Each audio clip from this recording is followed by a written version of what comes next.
టీటీడీలో హెల్త్ టెండర్లో కానీ ఎఫ్ఎంఎస్ టెండర్లో కానీ కార్మికులు తొలగించాలని కొత్త నిబంధనలు చేర్చారు. ఆ నిబంధనలు తొలగించాలని రేపు ఉదయం 8 గంటలకు టీటీడీ పరిపాలనా భవనం వద్ద ఎఫ్ఎంఎస్ కార్మికులతోనూ హెల్త్ కార్మికులతోనూ ధర్నా కార్యక్రమం పెట్టడం జరిగింది.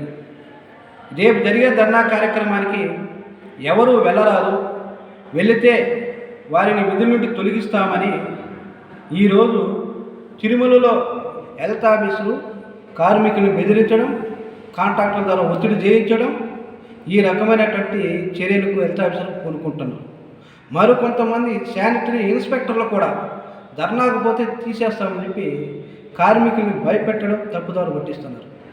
నేను అడుగుతున్నా, మాకేం హెల్త్ ఆఫీసర్ కానీ శానిటరీ ఇన్స్పెక్టర్ కానీ వ్యక్తిగతంగా ఎవరికి మాకేం కక్షలు కూడా లేవు.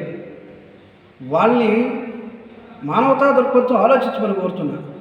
మీకు తెలిసి హెల్త్లో ఎటువంటి నిబంధనలు పెట్టారనేది మీకు అందరికీ కూడా తెలిసినా కూడా మీ కుటుంబ సభ్యులు లాంటి మీతో పనిచేసేటువంటి కార్మికులు రేపు విధుల నుండి తొలగించేస్తారు కొత్త కాంట్రాక్టర్లు అని తెలిసి కూడా ఎందుకు వారిని భయపెట్టిస్తున్నారు? మీకు నిజంగా కార్మికుల్ని కాపాడాలనుకుంటే టీటీడీ ఈవో దగ్గర చెప్పించండి. టెండర్లో కొత్త నిబంధనలు ఏమి పెట్టలేదు, అందరినీ పనిచేస్తున్న కార్మికులందరినీ ఇక్కడ కొనసాగిస్తామని చెప్పి ప్రకటన చేయించండి. అంతేగాని మీరు తప్పుడు పద్ధతిలో కార్మికులు బెదిరించద్దండి అని సిఐటిగా తెలియజేస్తున్నాం. అదేవిధంగా టీటీడీ యాజమాన్యం కూడా ఆలోచించాలి. 29వ తేదీ పాలక మండలి సమావేశం జరుగుతుంది.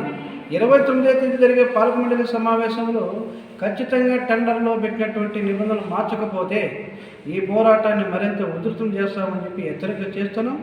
దయచేసి రేపు జరుగుతున్నటువంటి ధర్నా కార్యక్రమానికి ఎఫ్ఎంఎస్ కార్మికులు, హెల్త్ కార్మికులు అందరూ కలిసి పోరాడాల్సినటువంటి అవసరం కూడా ఏర్పడింది.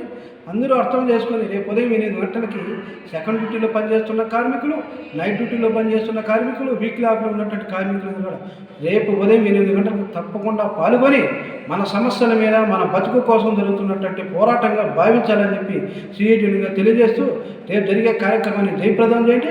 టీటీడీ యాజమాన్యము, అదేవిధంగా ఈవో గారు, టీటీడీ చైర్మన్ భూమన కరుణాకరెడ్డి గారు కూడా ఈ కొత్త నిబంధనల మీద వీళ్ళు ఆలోచించి కార్మికుల కుటుంబాలను కాపాడాలని, పనిచేస్తున్న కార్మికులు యథావిధిగా కొనసాగించాలని చెప్పి మేము సిఐటి తరఫున వాళ్ళు విజ్ఞప్తి చేస్తున్నాం.